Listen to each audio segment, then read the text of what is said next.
جنات اور شیاطین کی حقیقت کے تعلق سے ہمارا یہ ہفتہ واری درس چل رہا ہے۔ آج اس سلسلے کی تیسری کڑی کو لے کر حاضر ہوا ہوں۔ اس سے پہلے دو درسوں کے اندر جنات اور شیاطین کے تعلق سے کتاب و سنت کے اندر وارد بہت ساری صفات کا بیان ہو چکا ہے۔ معزز سامعین، جن ایک حقیقت کا نام ہے۔ جنات کی جو صفات کتاب و سنت میں بیان کی گئی ہیں وہ سب کے سب حقیقت پر مبنی ہیں۔ صحابہ کرام میں سے کسی نے بھی جنات کے وجود کا انکار نہیں کیا۔ صحابہ کرام کا اجماع تھا کہ جنات اس دنیا کے اندر موجود ہیں اور ان کے بارے میں کتاب و سنت کے اندر جو بھی چیزیں وارد ہوئی ہیں وہ سب حقیقت پر مبنی ہے۔ اسی وجہ سے کسی بھی فرقے نے، دنیا میں جتنے بھی فرقے ہوئے، کسی بھی فرقے نے جنات کا انکار نہیں کیا۔ سب کے سب جنات کی وجود کو مانتے ہیں۔ لیکن 20ویں اور 21ویں صدی میں بعض مفکرین، بعض لوگوں نے جنات کے وجود کا انکار کیا ہے۔ وہ اس بنا پر کہ یہ بات عقل میں نہیں آتی کہ کوئی مخلوق جو دکھتی نہ ہو ان کا وجود ہو۔ کتاب و سنت کے دلائل جن کے بارے میں، جن میں اس بات کا ثبوت ہے کہ جنات کا وجود پایا جاتا ہے، لیکن وہ ان کی عقل میں نہیں آتی ہے کہ جو مخلوق دکھتی نہیں ہے اس کے وجود کو کیسے مان لیا جائے۔ تو جنات کے وجود کا انکار در حقیقت کتاب و سنت کا انکار ہے، قرآن مجید کا انکار ہے، اور اللہ کے رسول صلی اللہ علیہ وسلم کی احادیث کا انکار ہے، اور دین اسلام کے ایک اہم مسئلے کا انکار ہے۔ اور انسان اگر جاننے بوجھنے کے باوجود اور حق پہنچنے کے باوجود بھی اگر انکار کرتا ہے تو اس کا ایمان خطرے میں ہے، اس کا ایمان خطرے میں ہے۔ میرے بھائیو، جنات کے تعلق سے پچھلے درس میں ایک بات میں نے آپ کے سامنے بیان کی تھی کہ جنات کو اللہ تعالیٰ نے اس بات کی قوت، اس بات کی طاقت دے رکھی ہے کہ وہ اپنی شکل بدل لیتے ہیں۔ وہ کبھی انسانوں کی شکل میں آ جاتے ہیں، کبھی جانوروں کی شکل میں، چرند پرند کی شکل میں، کیڑے مکوڑوں کی شکل میں، اور بعض جانوروں کا ذکر احادیث میں ملتا ہے کہ جنات یہ کسی کا بھی روپ دھارن کر سکتے ہیں، انسانوں میں سے بھی کسی کا اور جانوروں میں سے بھی کسی کا بھی روپ دھارن کر سکتے ہیں۔ اللہ نے ان کو اتنا اختیار اور اتنی طاقت اور قوت دے رکھی ہے۔ جیسا کہ شیطان آیا تھا مکہ کے اندر شیخ النجدی کی شکل میں، اور کفار مکہ کو مشورہ دے رہا تھا کہ ایسا کرو اللہ کے رسول صلی اللہ علیہ وسلم کے بارے میں، اور اسی طرح سے جنگ بدر میں سراقہ بن مالک کی شکل میں آیا تھا اور ان کو وعدہ دلا رہا تھا کہ میں تمہارے ساتھ ہوں۔ شیطان ہر انسان کی شکل میں آ سکتا ہے، لیکن ہو بہو وہ اللہ کے نبی صلی اللہ علیہ وسلم کی شکل میں نہیں آ سکتا۔ اللہ کے نبی صلی اللہ علیہ وسلم نے ارشاد فرمایا، من رآنی فی المنام فقد رآنی۔ دیکھو، یہ مسئلہ میں آپ کے سامنے جو بیان کرنے جا رہا ہوں وہ بڑا ہی اہم اور نازک مسئلہ ہے۔ شیطان نے اس مسئلے کو لے کر بہت سارے لوگوں کو گمراہ کیا ہے، ان کے عقیدے کا کھلواڑ کیا ہے، اور بہت سارے لوگوں کا دین و ایمان ان سے چھین لیا۔ اللہ کے رسول صلی اللہ علیہ وسلم نے ارشاد فرمایا، بخاری اور مسلم کی روایت، من رآنی فی المنام فقد رآنی، جو مجھے خواب میں دیکھتا ہے وہ حقیقت میں مجھے ہی دیکھتا ہے۔ فإن الشیطان لا يتمثل بی، کیونکہ شیطان میرا روپ دھارن نہیں کر سکتا۔ وہ بہو جیسی شکل اللہ کے رسول صلی اللہ علیہ وسلم کی ہے ویسی شکل شیطان بنا نہیں سکتا۔ ہاں، یہ بات ضرور ہے کہ شیطان کسی اور انسان کی شکل میں آئے کسی کے خواب میں اور جھوٹ بولے کہ میں اللہ کا رسول، اللہ کا رسول، تو اللہ کے رسول صلی اللہ علیہ وسلم کے خواب میں آنا، اللہ کے رسول کسی کے خواب میں آتے ہیں، کسی اللہ کے بندے کے خواب میں آتے ہیں، یہ اللہ کی طرف سے اس کی حوصلہ افزائی ہوتی ہے، یا اس کے لیے کرامت کی بات ہوتی ہے کہ اس کے نیک اعمال کی وجہ سے، یا اللہ کے رسول سے محبت کی وجہ سے، اللہ کے رسول کی سنتوں پر عمل کرنے کی وجہ سے، یا اللہ کے رسول پر کثرت درود کی وجہ سے، اور اس کے عقیدے اور عمل کے درست ہونے کی وجہ سے اللہ کے نبی صلی اللہ علیہ وسلم کسی بندے کے خواب میں آئے، لیکن اللہ کے رسول صلی اللہ علیہ وسلم کسی کے خواب میں آئیں اور کسی کام کے کرنے کا حکم دے تم ایسا کرو، تو وہ شریعت کا حصہ نہیں بن سکتا، شریعت کا حصہ نہیں بن سکتا، اس کو دین میں داخل نہیں کیا جا سکتا، کیونکہ دین تو مکمل ہو گیا آپ کی زندگی کے ساتھ۔ جب تک اللہ کے رسول صلی اللہ علیہ وسلم اس دنیا میں زندہ تھے اور آپ کے زندگی تک ہی دین اللہ کے رسول صلی اللہ علیہ وسلم کے پاس وحی کی شکل میں جبریل امین لے کر آیا کرتے تھے، آپ صلی اللہ علیہ وسلم چلے گئے، آپ کی زندگی میں دین مکمل ہو گیا تھا، اب آپ کے بعد شریعت کا کوئی بھی چیز حصہ نہیں بن سکتی، نہ شریعت میں کسی چیز کی کمی ہو سکتی ہے، نہ اضافہ کیا جا سکتا ہے۔ اور صحابہ کرام کا بھی ایمان اسی چیز پر تھا کہ اللہ کے رسول صلی اللہ علیہ وسلم کی زندگی کے ساتھ ہی دین مکمل ہو چکا ہے، اب دین کے اندر کوئی اور چیز داخل نہیں کی جا سکتی۔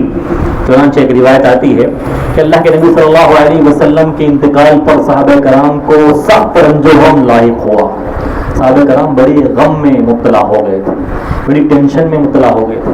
ایک صحابیہ اللہ کے رسول صلی اللہ علیہ وسلم کے جانے کے بعد بڑی رویا کرتی تھی، بڑی غم کے مارے رویا کرتی تھی۔ صحابہ کرام کافی دن گزرنے کے بعد مجھ سے کہتے تھے کہ تم دوسرے صحابہ کو صبر آ گیا ہے، تم اب بھی کیوں روتی ہو، کیوں روتی ہو؟ تو وہ کہتی تھی کہ میں اللہ کے رسول صلی اللہ علیہ وسلم کے جانے کی وجہ سے نہیں رو رہی، بلکہ اللہ کے رسول صلی اللہ علیہ وسلم کے جانے کی وجہ سے وحی کا سلسلہ جو زمین سے جڑا ہوا تھا وہ ختم ہو گیا ہے، وہ اب دین نازل نہیں ہوتا ہے، جبریل امین دین کی باتیں لے کر نہیں آتے، تو اس پر مجھے افسوس ہوتا ہے، میں غمگین ہوتی ہوں۔ پتہ چلا کہ صحابہ کرام اس بات کو مانتے تھے کہ اللہ کے رسول صلی اللہ علیہ وسلم کی زندگی تک ہی دین کا معاملہ تھا، اب دین مکمل ہو چکا ہے اور دین میں کوئی چیز کسی چیز کی زیادتی نہیں ہو سکتی، کسی چیز کا اضافہ نہیں ہو سکتا۔ اللہ کے رسول صلی اللہ علیہ وسلم کسی کے خواب میں آتے ہیں تو دیکھا جائے گا کہ کیا اللہ کے رسول صلی اللہ علیہ وسلم کی شکل و صورت ویسی ہی ہے جیسا کہ اللہ کے رسول صلی اللہ علیہ وسلم کے تعلق سے، آپ کی صفات کے تعلق سے، آپ کی حلیے کے تعلق سے کتابوں کے اندر اور شمائل کے اندر اللہ کے رسول کے حلیے کے تعلق سے جو کتابیں لکھی گئی ہیں ان کے اندر وہ صفات، وہ خوبیاں، وہ شکل و صورت پائی جاتی ہے، وہ ویسے ہی ہیں، تب تو مانا جائے گا۔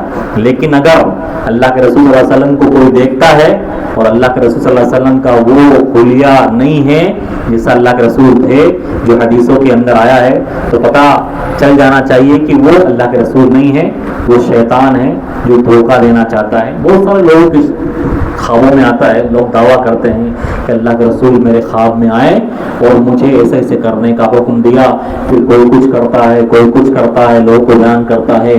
میں خواب دیکھ رہا تھا کہ ایک ولی شکل آدمی صاف ستھرے سفید کپڑے پہنے ہوئے جس کے جسم سے خوشبو آ رہی تھی، یہ آ رہی تھی، اور مجھے اس بات کا حکم دیا ہے، پھر وہ دوسروں کو دیتا ہے اور اس کو شریعت کا حکم سمجھتا ہے۔ شریعت کو صوفی حضرات اسی چیز میں گمراہ ہو گئے اور خواب میں دیکھنے والی چیزوں کو انہوں نے دین کا حصہ بنا لیا اور خود بھی کرنے لگے اور دوسروں کو بھی کروانے لگے۔ اللہ کے رسول صلی اللہ علیہ وسلم کا جیسا کہ میں نے کہا خواب میں آنا حق ہے، خواب میں آنا، لیکن ہر ایرے گیرے کے خواب میں اللہ کے رسول نہیں آتے۔ جسے نمازوں کا پتہ نہ ہو، سنتوں کا پتہ نہ ہو، جس کا عقیدہ درست نہ ہو اور جو دین سے بالکل جاہل ہو، دین کا کے باتوں کا پتہ نہ ہو، ایسے ایرے گیرے کے خواب میں تھوڑی آتے ہیں اللہ کے رسول صلی اللہ علیہ وسلم۔ اور اگر کسی کے خواب میں آتے ہیں تو اسے پہلے جانچنا پڑے گا، دیکھنا پڑے گا اپنے خواب کو کہ جو حلیہ اس نے دیکھا ہے وہ واقعی اللہ کے رسول سے مشابہت رکھتا ہے یا نہیں ہے۔ تو اللہ کے رسول صلی اللہ علیہ وسلم کا حلیہ یا شکل و صورت شیطان کیوں دھار نہیں کر سکتا؟ اس وجہ سے کہ اللہ کے رسول صلی اللہ علیہ وسلم کا مقام ہے، آپ بابرکت شخصیت ہے، آپ کی عزت، آپ کا احترام، آپ کو مقام و مرتبہ بڑا اونچا ہے، تو شیطان کو یہ پاور اللہ تعالیٰ نے نہیں دیا کہ وہ نبی کا حلیہ دھارن کر لے، آپ کی شکل و صورت اختیار کر لے۔ اور دوسری چیز، اس لیے بھی شیطان کو آپ کا حلیہ دھارن کرنے کی طاقت اور اختیار نہیں دیا گیا کیونکہ اس سے وہ لوگوں کو دھوکے میں ڈال دے گا بھائی کہ نبی آئے ہیں اور نبی نے مجھے ایسا کرنے کا کہا ہے، اس طرح سے تو پھر دین اسلام کا معاملہ خراب ہو جاتا اور ہر کوئی دین اسلام میں ہر کوئی چیز داخل کر دیتا. تو اس تعلق سے بڑے لوگ گمراہ ہوئے ہیں اور ابھی بھی گمراہ ہوتے ہیں. اور اس طرح سے جو اللہ کے رسول کی میلاد پر جب وہ مجلسیں لگاتے ہیں نعت کی اور یہ وہ اور بڑے قصے کہانیاں چھوٹے من گڑت بیان کرتے ہیں کہ میرے رسول میرے خواب میں اللہ کے رسول آئے ہیں اور مجھے یہ کہا اتنی دیگیں بانٹو اتنی سبیلیں بانٹو اور تم یہ کام اچھا کر رہے ہو یہ کام کرو یہ وہ. اور بہت سارے صوفی علماء برباد ہو گئے اور ان کا دین و ایمان سب کچھ لٹ گیا. تو اللہ کے رسول صلی اللہ علیہ وسلم خواب میں آتے ہیں. خواب میں آنا درست اور ثابت ہے لیکن ویسا حلیہ ہونا چاہیے. کتاب و سنت کے اندر جنات اور شیاطین کے تعلق سے جو صفات ہمیں ملتی ہے ان میں سے ایک صفت یہ بھی ہے کہ اللہ تعالیٰ نے جنات اور شیاطین کو یہ طاقت اور قوت دی ہے کہ وہ ایک جگہ سے دوسری جگہ تیزی کے ساتھ منتقل ہو جاتے ہیں. ایک جگہ سے فاصلے ان کے لیے معنی نہیں رکھتے. وہ ایک جگہ سے دوسری جگہ جانے میں وہ انسانوں جیسے نہیں ہیں. اللہ نے ان کو اتنی قوت اور طاقت دی ہے کہ بہت جلدی وہ کم سمے میں کم ٹائم میں وہ بہت لمبے فاصلے طے کر لیتے ہیں. اور اس کی دلیل ہمیں ملتی ہے سورۃ النمل کے اندر سلیمان علیہ السلام کے قصے میں. سلیمان علیہ السلام کا معاملہ کچھ الگ تھا. اللہ رب العالمین سے انہوں نے دعا کی تھی وَهَبْ لِي مُلْكًا لَا يَنبَغِي لِأَحَدٍ مِّن بَعْدِي. اے اللہ مجھے ایسی بادشاہت ایسی حکومت عطا فرما کہ جو میرے بعد کسی کو عطا مت کرنا کسی کو میرے بعد. تو اللہ تعالیٰ نے سلیمان کی حکومت جنات اور شیاطین پر بھی رکھی تھی. ان کی حکومت جنات اور شیاطین ان کے تابع تھے ان کی فرما برداری کیا کرتے تھے. تو ایک مرتبہ ہدہد نامی پرندوں پر بھی حکومت تھی جو ان کی لشکر میں کوئی کام کیا کرتا تھا. ایک مرتبہ وہ غائب ہو گیا. تو سلیمان نے کہا کہ مالی مجھے کیا ہو گیا ہے کہ میں ہدہد کو نہیں دیکھ پا رہا ہوں. کہاں چلا گیا یا تو کوئی اپنا معقول حضور بیان کرے غائب ہونے کا یا میں اسے سزا دوں گا. تو ہدہد آیا اور کہا احطت بما لم تحط به. میں ایسی خبر لے کر آیا ہوں جو تمہیں بھی پتہ نہیں ہے. فرمایا کہ میں نے ایک ایسی قوم کو دیکھا ہے کہ جس قوم پر ایک عورت حکومت کرتی ہے بلقیس نامی عورت حکومت کرتی ہے اور اس کا عرش ہے اور وہ سورج کی پوجا کرتی ہے. تو پھر سلیمان نے کہا تھا کہ کون ہے جو یمن سے اس بلقیس نامی عورت کا عرش اس کا محل میرے پاس لے کر آئے کون ہے. تو ایک فرشتے نے کہا ایک جن نے کہا جس کا نام عفریت تھا قال عفریت من الجن انا آتیک به قبل ان تقوم من مقامک کہ میں اس کے محل کو اس کے عرش کو تمہارے پاس لے کر آ جاؤں گا یہاں تک کہ آپ اپنی مجلس سے کھڑے ہو. ان کی ایک مجلس لگتی تھی جس میں سلیمان لوگوں کے معاملات کو سنتے تھے پھر فیصلہ کرتے تھے کہ آپ مجلس میں بیٹھیں گے اور اس سے اٹھنے سے پہلے ہی میں آپ کے سامنے اس کے عرش کو لا کر رکھ دوں گا. یہاں تک معاملہ کیا تھا کہ کم سے کم 1500 میل کے فاصلے پر مسافت دونوں کے درمیان تھی. جو اس کا عرش تھا ملک سبا کا اور سلیمان اسلام کی جہاں حکومت تھی دونوں کے درمیان اس وقت کے اعتبار سے لوگ لکھتے ہیں کہ 3 گھنٹے کا ہوائی جہاز کا سفر 3 گھنٹے آج کے وقت کے بعد 3 گھنٹے کا ہوائی جہاز کا سفر. لیکن عفریت نامی جن نے کیا کہا تھا کہ میں اس کو لے کر آ جاؤں گا یہاں تک کہ آپ جس مجلس میں بیٹھتے ہیں فیصلہ کرنے کے لیے اس سے کھڑے ہوں گے. اس سے پتہ کیا چلا کہ جنات کے اندر یہ پاور یہ قوت ہے کہ وہ ایک جگہ سے دوسری جگہ بڑی تیز رفتاری کے ساتھ منتقل ہو جاتے ہیں. اسی طرح سے ایک اور صفت جنات اور شیاطین کے بارے میں کتاب و سنت کے اندر ہمیں ملتی ہے کہ وہ بڑی عمارتوں کی تعمیر پر قدرت اور طاقت رکھتے ہیں. بڑی عمارتیں بڑی ہی آسانی سے بنا دیتے ہیں. اسی طرح سے بڑی چیزوں کو آسانی سے اٹھا لیتے ہیں. بڑی چٹانوں کو ایک جگہ سے دوسری جگہ آسانی سے منتقل کر دیتے ہیں. یعنی ان کے اندر طاقت اور قوت بہت زیادہ ہوتی ہے. انسانوں کی جو طاقت اور قوت ہے اس کا موازنہ ان کی طاقت اور قوت سے نہیں کر سکتے. جنات کو، شیاطین کو اللہ تعالیٰ نے بڑی ہی طاقت اور قوت عطا کی ہے. اور اس کی دلیل بھی سلیمان علیہ السلام کے واقعے میں ملتی ہے سورۃ النمل کے اندر کہ سلیمان علیہ السلام ان سے مختلف قسم کے کام کرواتے تھے. وَمِنَ الْجِنِّ مَنْ يَعْمَلُ بَيْنَ يَدَيْهِ بِإِذْنِ رَبِّهِ. بہت سارے جنات ان کے سامنے اللہ کے حکم سے کام کرتے تھے.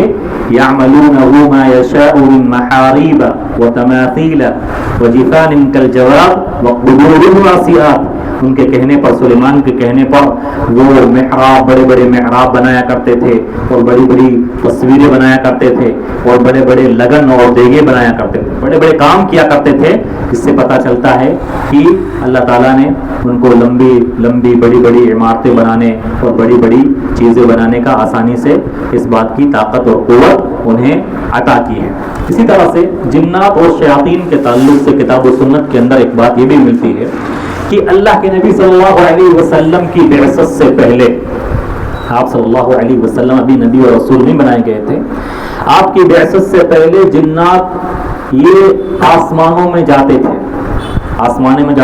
ان پر کوئی رکاوٹ نہیں تھی.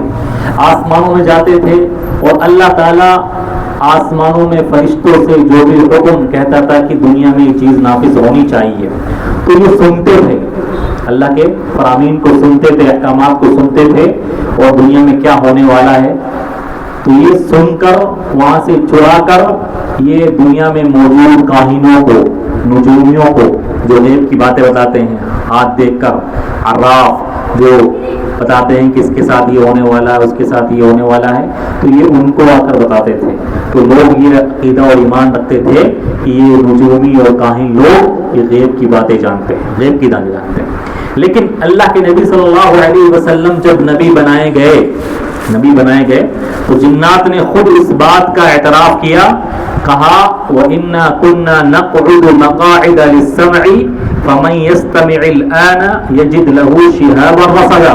کہ پہلے ہم سنتے تھے آسمان میں جا کر، ہمارے لیے دروازے کھلے ہوئے تھے، ہم چپکے سے جا کر بیٹھ جاتے تھے اور اللہ کی باتوں کو سن لیتے تھے جو فرشتوں سے ہوتی تھی، اب بتاتے تھے. لیکن اب اللہ کے نبی صلی اللہ علیہ وسلم کے آنے کے بعد ہمارے لیے راستے بند کر دیے گئے. مکمل تو بند نہیں کیے گئے لیکن وہاں پر اللہ نے پہرا لگا دیا کہ جیسے ہی کوئی سننے جاتا ہے تو وہاں پر یہ ستارے جو ہوتے ہیں یہ ان کے اوپر گرتے ہیں شعلوں کی شکل میں اور ان کو بھسم کر دیتے ہیں. تو اللہ نے اپنی حکمت اور مصلحت کے تحت پورا تو مکمل بند نہیں کیا ہے یہ راستہ، لیکن اس پر پہرے لگ گئے ہیں. پھر بھی یہ جاتے ہیں اور چوری چھپ کے وہاں سے باتیں سن کر لاتے ہیں اور نجومیوں کو اب بھی بیان کرتے ہیں اور کاہنوں کو یہ جو باتیں ہوتی ہیں 99 جھوٹ اور 1 سچ باتیں بیان کر دیتے ہیں. پھر نجومی اور کاہن لوگوں کو بتاتے ہیں تو وہ 1% سچ جاتی ہے، لوگ ان کو سچا مان لیتے ہیں. تو اللہ کے نبی صلی اللہ علیہ وسلم کے آنے کے بعد یہ معاملہ تھوڑا ختم ہو چکا ہے. تھوڑی بہت باتیں ہیں جو ان کو پتہ چل پاتی ہے، آسمان پر پہرا لگ چکا ہے اور وہ آدھی ادھوری باتیں آ کر اب بھی بتا دیتے ہیں. اسی وجہ سے لوگ ان پر ایمان لے آتے ہیں اور نجومی اور کاہنوں کو عالم الغیب سمجھتے ہیں. تو یہ شیطان ہی آ کر ان کو غیب کی باتیں بتاتے ہیں. اور اس کی دلیل یہ بھی ہے کہ اللہ کے نبی صلی اللہ علیہ وسلم کو دجال کے بارے میں، آپ صلی اللہ علیہ وسلم دجال سے ڈراتے تھے صحابہ کرام، لیکن دجال کے بارے میں ساری معلومات آپ صلی اللہ علیہ وسلم کو اکٹھی بیان نہیں کی گئی. اللہ تعالیٰ نے ساری معلومات دجال کے بارے میں اکٹھی نہیں کی.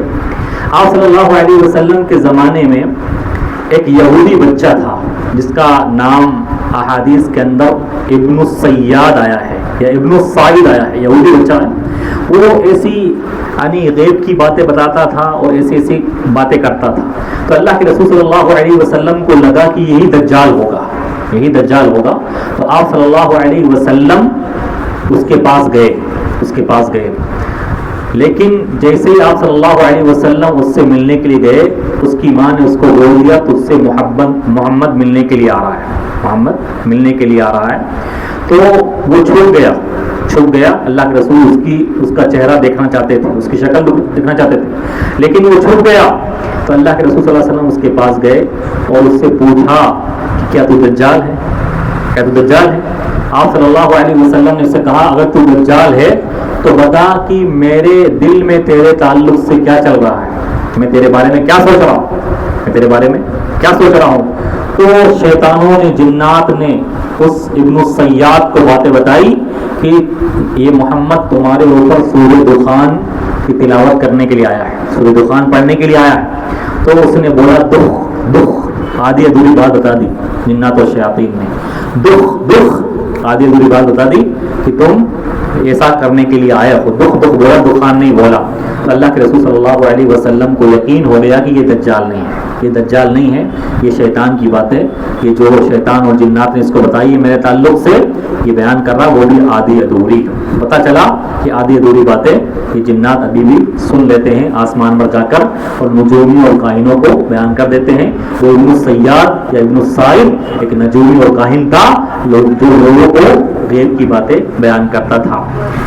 اسی طرح سے جنات کے تعلق سے ایک حقیقت، ایک صفت کتاب و سنت کے اندر یہ بیان کی گئی ہے کہ جنات ہمارے خون میں، خون کے ساتھ ساتھ دوڑتا ہے، خون کے ساتھ ساتھ دوڑتا ہے، یعنی ان الشیطان یجری فی الانسان مجری الدم، کہ شیطان انسان کے اندر خون کے ساتھ ساتھ دوڑتا ہے، یعنی انسان کے جسم میں شیطان داخل ہو جاتا ہے، پھر تکلیف پہنچانے کی کوشش کرتا ہے۔ اس وجہ سے کہا جاتا ہے، حدیث کے اندر آتا ہے کہ جب تمہیں جماہی آئے، اباسی آئے، تو اپنا منہ بند کیا کرو کہ شیطان جسم کے اندر داخل ہو جاتا ہے، تو تمہیں سستی اور کاہلی میں مبتلا کرتا ہے اور کوئی اور بھی نقصان پہنچا سکتا ہے۔ اس لیے شیطان سے، جنات سے بچنے کے لیے یہ کام کیا کرو۔ تو یہ صفت بھی، یہ حقیقت بھی کتاب و سنت میں شیطان اور جنات کے تعلق سے ملتی ہے، اور بھی بہت ساری باتیں ہیں جنات اور شیاطین کے تعلق سے انشاءاللہ مسلسل دروس میں آپ کے سامنے بیان کی جائیں گی۔